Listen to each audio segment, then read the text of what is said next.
Hello students, good morning to all of you. I am Karamveer Yadav sir, Physics faculty. Dear students, in our previous lecture we discussed about most important topic LCR series circuit.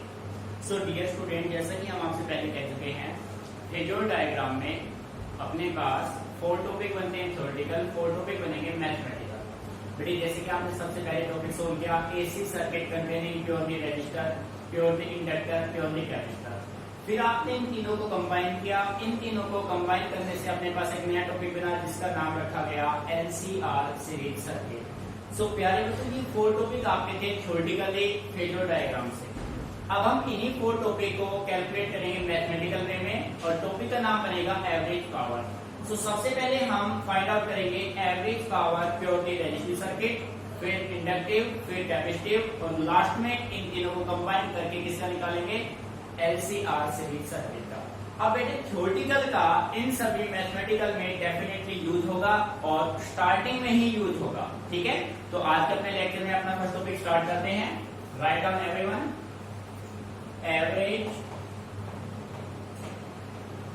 Average power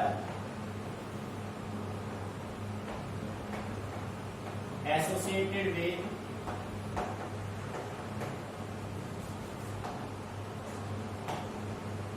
with a purely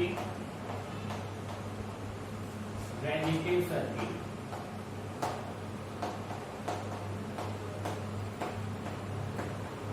तो प्यारे बच्चों ध्यान दीजिए, यानी कि average power आपको निकालना है एक सर्किट जिसमें प्योरली रेजिस्टेंस है. ओनली क्या है? रेजिस्टेंस है.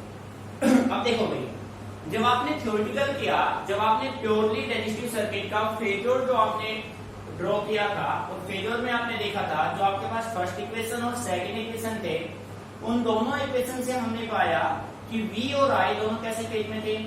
सेम फेज में थे. ठीक है, so we can say that in purely resistive circuit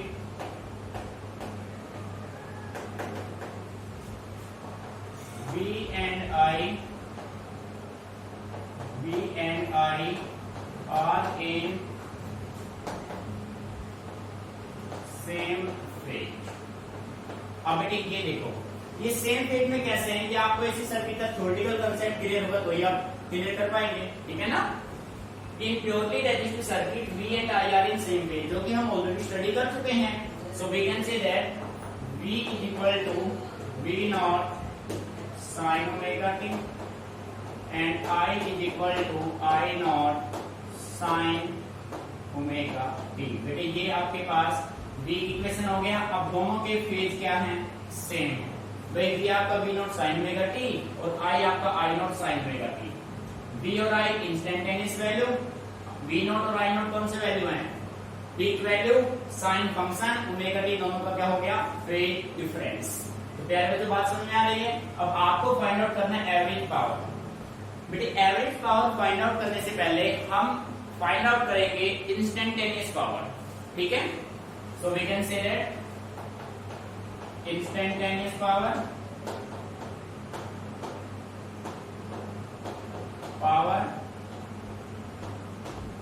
of the circuit. बेटे तो इंस्टेंटेनियस पावर जैसा कि आप सभी जानते हैं, पावर आपका होता है V into I. ठीक है, सो वैल्यू आप यहाँ पे पुट करेंगे. P is equal to V की value V naught sine omega t into I naught sine omega t.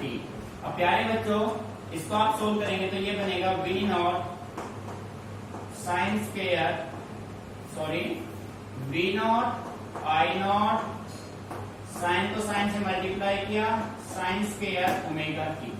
Meaning समझ में आ गया? बेटे कौन सा पावर है? This is instantaneous power. But हमें क्या निकालना है?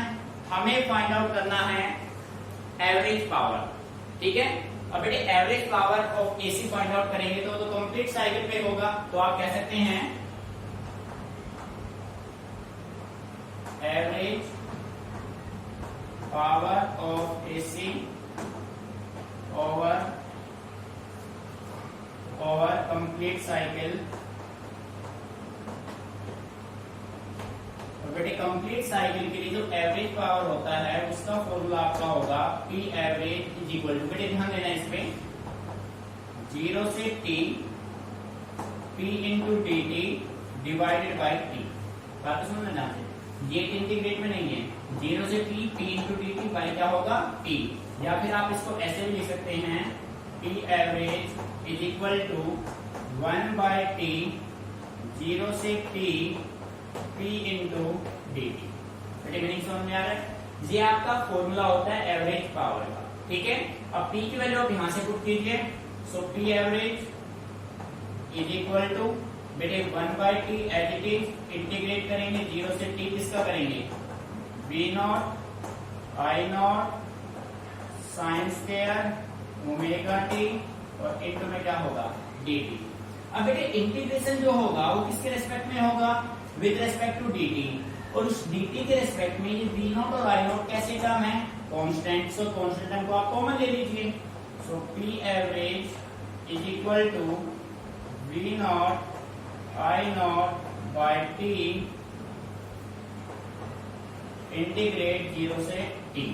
अब देखो बेटे साइन स्क्वायर ओमेगा टी जो है इसको इंटीग्रेट आपको करना है, sign square omega T into में क्या होगा डी टी।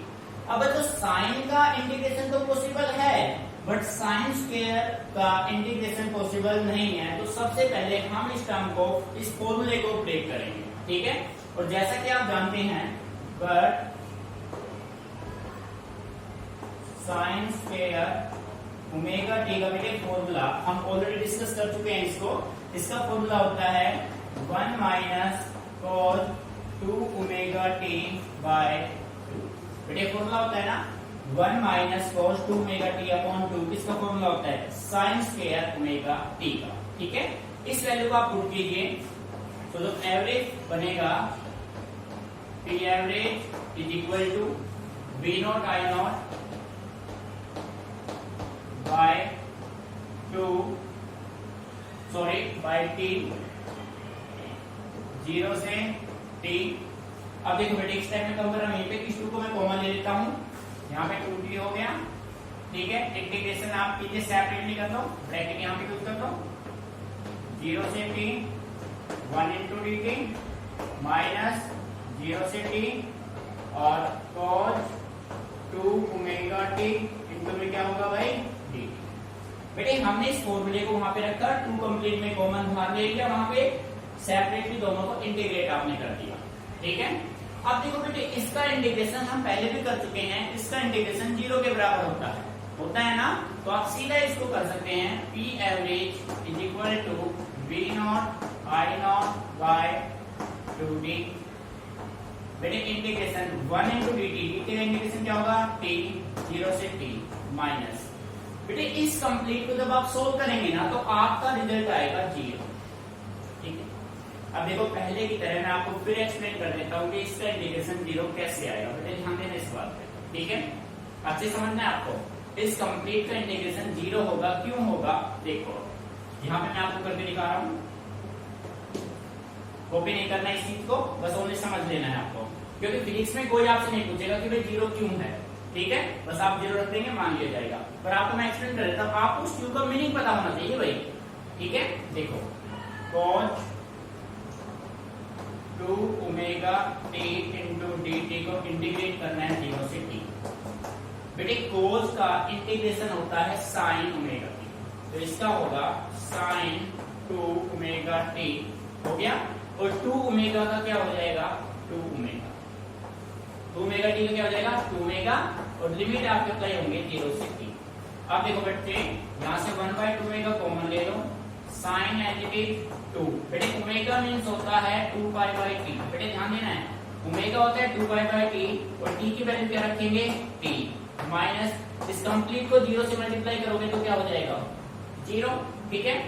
T से T हुआ भाई कैंसिल, साइन में कितना हो गया 4 पाई, बेटे साइन में चाहे पाई हो 2 पाई 3 पाई 4 पाई 5 पाई कितने भी पाई हो उन सब की वैल्यू क्या होगी 0, 1/2 ओमेगा 0 माइनस 0, तो कंप्लीट किसके बराबर हो गया ना भाई 0। इसका मतलब cos 2 ओमेगा टी का जो इंटीग्रेशन होगा वो किसके बराबर होगा 0 के बराबर होगा। ठीक है, सो बेटे इसको मैं रफ कर रहा हूं।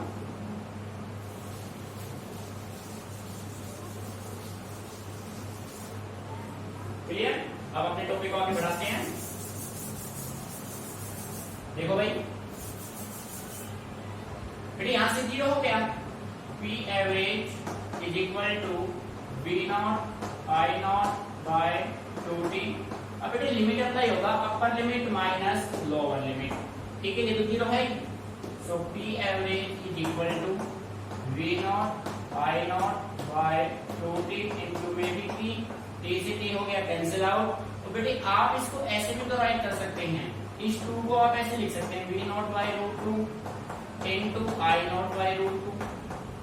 और आप इसको ऑलरेडी स्टडी कर चुके हैं, ये आपका टॉपिक था इफेक्टिव वर्चुअल और आरएमएस वैल्यू ऑफ एसी। ठीक है, so P average is equal to V effective into I effective. तो बेटे ये आपका होगा आंसर। मीनिंग आया समझ में? एक बार इसको कॉपी कर दो, एक बार फिर एक्सप्लेन करते हैं। ठीक है,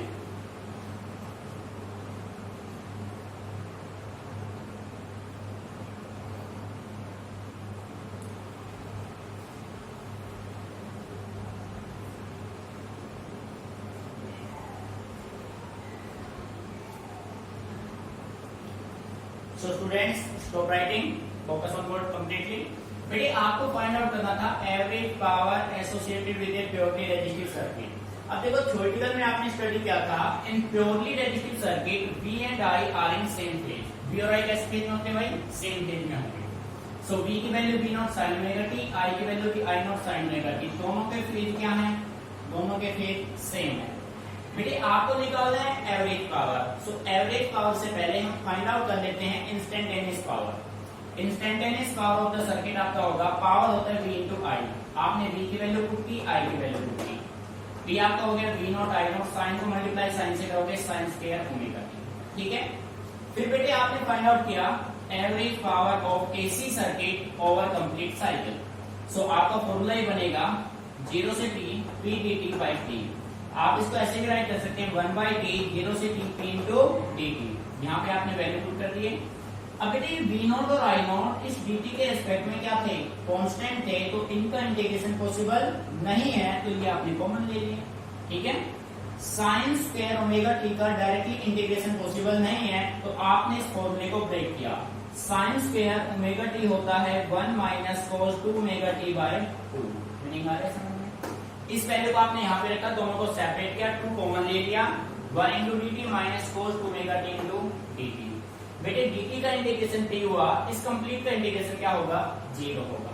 अपर लिमिट माइनस लोअर लिमिट ये रिजल्ट बना, और V naught by root 2 I naught by root 2 आपने सोल्व किया था effective value of AC। So P average of purely resistive circuit आपका क्या होगा? V effective and I effective. Clear? ठीक है बेटे, अच्छे समझना है, रटना नहीं है, टॉपिक इंपोर्टेंट है, न्यूमेरिकल के लिए इस रिजल्ट को आपको माइंड में रखना है। ठीक है,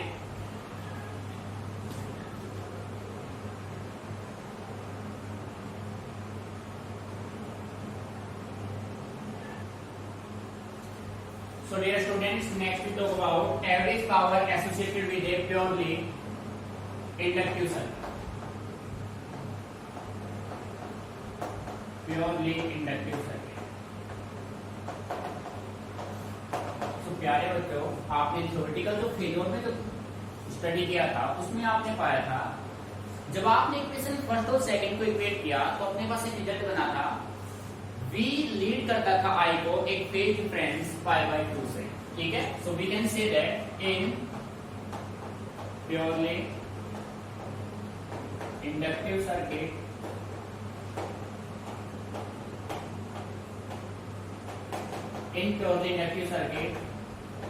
V leads I by y by 2। बेटे प्योरली इंडक्टिव सर्किट में V लीड करता था I को कितने फेज से? पाई बाय 2 से। ठीक है, सो अपने इक्वेशन समझाएंगे, V लीड कर रहा था I को, सो यहाँ पे अपने पास जो I होगा वो तो सेम रहेगा, I naught sine omega t।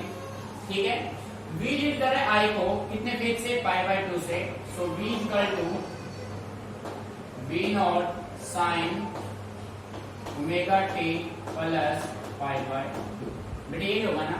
और बेटे आपको अच्छे से क्लियर है, sine 90 plus theta cos theta होता है, तो आप इसको राइट कर सकते हैं V naught cos omega T.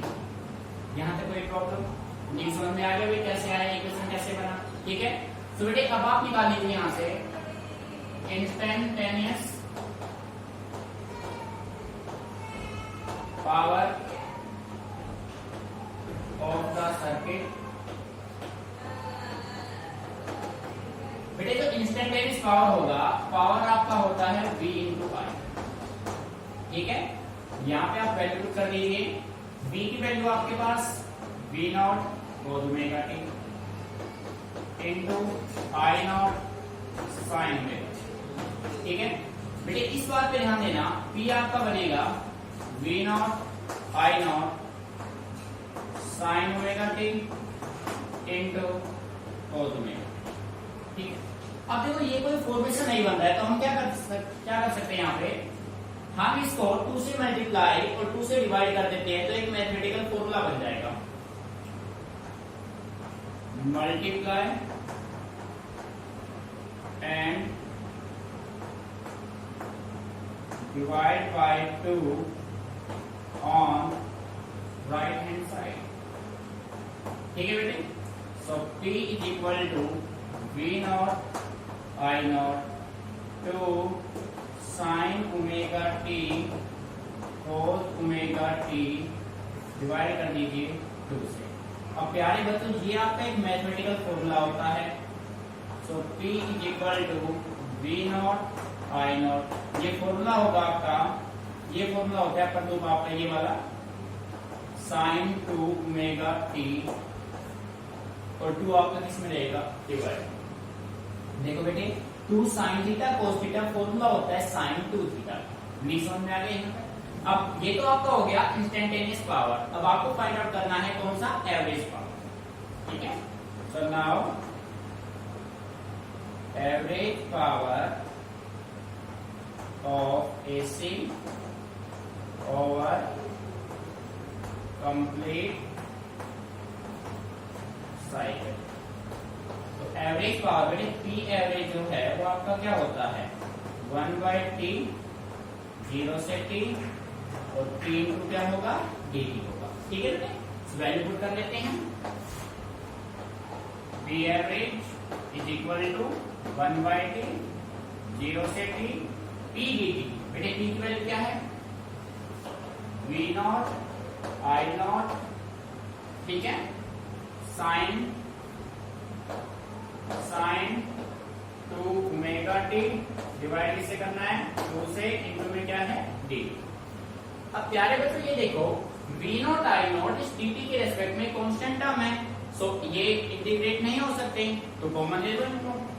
P average is equal to 1/t, और 2 भी बाहर ले लो भाई यहाँ से, तो आप कह सकते हैं 2t, और यहाँ हो जाएगा V नॉट आई नॉट।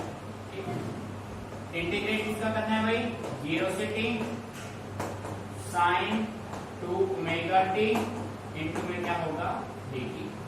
बड़ी बात समझ में आ रही है? ठीक है, P average is equal to V naught I naught by 2t। अब बेटे साइन का इंटीग्रेशन होता है माइनस cos ओमेगा टी। बात समझ आ रही है?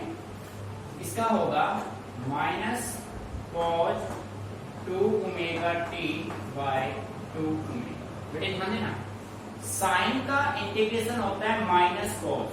ठीक है, साइन 2 ओमेगा टी का होगा माइनस cos 2 ओमेगा टी, और प्यारे बच्चों इस 2 ओमेगा टी का इंटीग्रेशन होगा 2 ओमेगा, और लिमिट आपके अप्लाई होंगे 0 से t। ठीक है, P average is equal to V naught I naught by 2t, 2 omega को भी कॉमन ले लो भाई, 2 ओमेगा। अब देखो बच्चे, लिमिट अप्लाई करेंगे, अपर limit minus lower limit minus cos 2 omega, और t की वैल्यू बेटे क्या पुट करोगे, t। ठीक है, सो आप ये कह सकते हो, देखो ध्यान देना, माइनस cos 2 ओमेगा की वैल्यू क्या पुट करनी है भाई, 2π/t। बेटे ध्यान देना इस बात पे, ओमेगा की वैल्यू होती है 2π/t, और इस t की वैल्यू क्या पुट करनी है, टी, माइनस का साइन और ये माइनस माइनस से क्या हो जाएगा, प्लस हो जाएगा cos 0। बेटे इस टी को यहाँ पे 0 पुट करोगे, टी की वैल्यू 0 पुट करोगे तो कंप्लीट क्या हो जाएगा 0। मैंने समझ में आ रहा है? ये प्लस क्यों आया, क्योंकि माइनस यहाँ पे था, माइनस माइनस क्या हो गए प्लस। ये देखो टी से टी क्या हो गए, कैंसिल आउट। अब देखिए P average is equal to V naught I naught by 2t into 2 omega. बेटे cos 4 पाई, cos पाई -1 होता है, cos 2 पाई +1 होता है, cos 3 पाई -1 होता है, cos 4 पाई +1 होता है। तो ये माइनस का 1 और ये क्या हो गया, cos 0 क्या होता है 1। अब बेटे ये दोनों क्या हो गए, cancel out. So P average आपका क्या होगा, average power of a purely inductive circuit is equal to 0। ठीक है, सो बेटे अब आप ये कह सकते हो, so current in the purely inductive circuit is, यहां से आप कह सकते हैं so current in the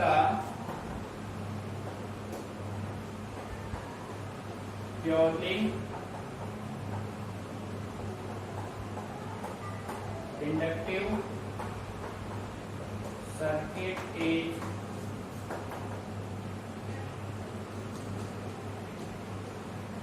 wattless current, और आप कह सकते हो आइडियल करंट।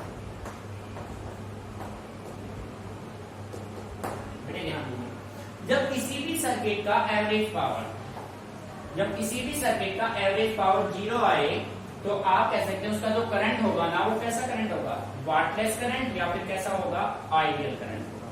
बेटे एक नंबर में डेफिनेशन आ सकती है, what do mean by wattless current. तो अब इसकी हम बात करेंगे, पहले एक बार आप डेरिवेशन को अच्छे से ऑब्जर्व कीजिए, कहीं भी कोई भी लाइन आपको समझ में नहीं आए तो अच्छे से आप डिस्कस कीजिए। ठीक है, ओके।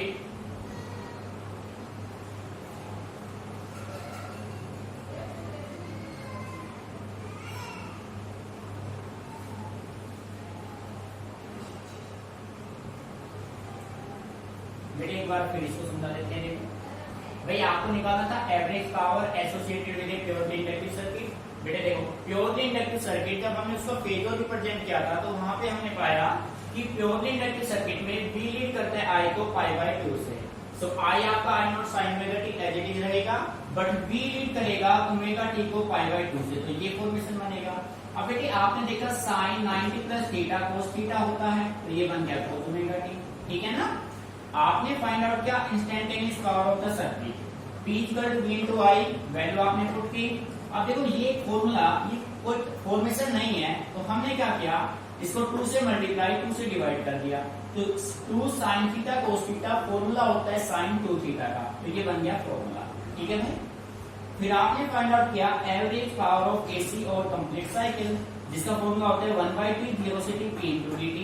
आपने यहाँ पे वैल्यू पुट के इसको इंटीग्रेट किया, रिजल्ट अपने पास क्या बना, 0 बना। ठीक है, जब किसी भी सर्किट का एवरेज पावर 0 आए तो बेटे उस करंट को बोलते हैं वाटलेस करंट या फिर आइडियल करंट। ठीक है,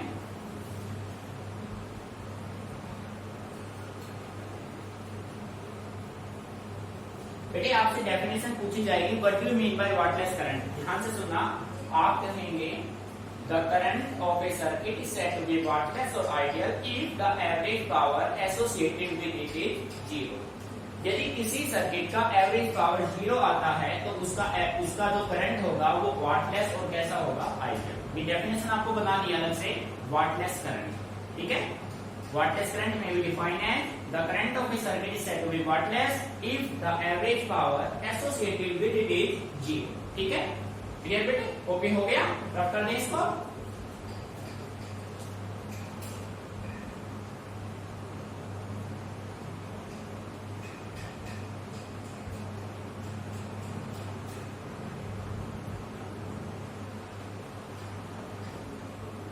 ठीक है भाई, तो प्यारे बच्चों इसी के बेस पे अब अपना नेक्स्ट टॉपिक शुरू करते हैं। जो नेक्स्ट आपका होगा वो होगा average power associated with a purely, अब बेटे किसको रिप्लेस करना है, इंडक्टिव को। यहाँ पे आपने यूज क्या किया, कैपेसिटर। बेटे ध्यान देना है, कंप्लीट फोकस बोर्ड पे। अब आपने लिया प्योरली कैपेसिटिव सर्किट। सो प्यारे बच्चों, थ्योरेटिकल में आपने स्टडी किया था कि प्योरली कैपेसिटिव सर्किट में कौन लीड करता था भाई? आई लीड करेगा बी को कितने फेज से? 5/2 से। सो आप राइट करेंगे इन प्योरली, यहाँ पे चेंज करना है, इन प्योरली कैपेसिटिव सर्किट V को चेंज करोगे I में और I को बना दोगे V। ये देखो, ठीक है। I लीड करेगा B को कितने फेज से? 5/2 से। सो बच्चे यहाँ पे अपने पास इक्वेशन होगा, I लीड करेगा, सो ये होगा V equal to V naught sine omega T. बेटे देखो क्या चेंज करना है, बिल्कुल सेम डेरिवेशन बनेगा आपका। V हो गया V naught sine omega t और I आपका क्या होगा? I naught sine omega T plus 5/2। तो बेटे यहाँ पे क्या जाएगा? I not cos omega T. यहाँ पे आपके पास रहेगा I नॉट, ये देखो V की वैल्यू क्या है बेटे, समझ में आ गया ना। अब इसमें V रहेगा V naught sine omega T, I हो जाएगा I naught sine omega T plus 5/2, क्योंकि I लीड कर रहा है V को 5/2 से। I में फेज, V में फेज क्या है? Omega T. सो लीड करेगा 5/2 से, तो ये बन गया I not cos omega T. Clear? V की वैल्यू V नॉट और sign omega T into I not cos omega. और प्यारे बच्चों, बाकी के स्टेप अब आपके क्या रहेंगे? बिल्कुल सही। मीनिंग आ रहा है समझ? As it is, no change. बस यहाँ पे आप आएंगे, यहाँ पे इंडक्टिव को इससे रिप्लेस कर देंगे, क्या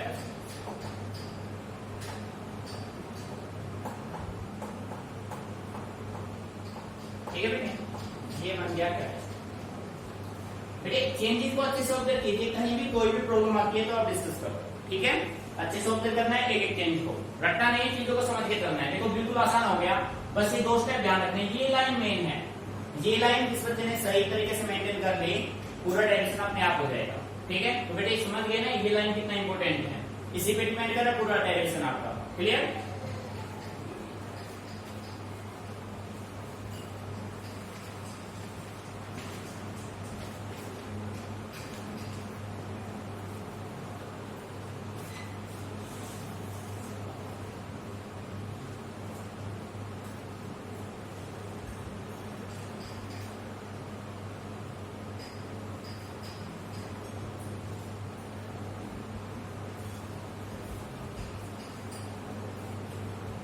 हेडिंग देखना है सही तरीके से। अब आप कर रहे हो कैपेसिटिव सर्किट का, first resistive, second inductive, third आपका कैपेसिटिव, और इसके बाद अब हम करने वाले हैं तीनों को कंबाइन करके एवरेज पावर फाइंड आउट करेंगे हम प्योरली एलसीआर सीरीज सर्किट का, ठीक है।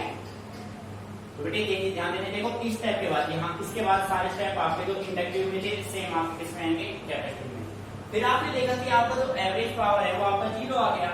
जब किसी भी सर्किट का एवरेज पावर 0 होगा, इट मीन्स उसका जो करंट होगा वो क्या होगा? वाटलेस, और क्या होगा? आइडियल। ये बेटे ध्यान रखना है, डेफिनेशन डेफिनेटली पूछा जा सकता है आपसे 1 मार्क्स में, what do mean by wattless current, ठीक है।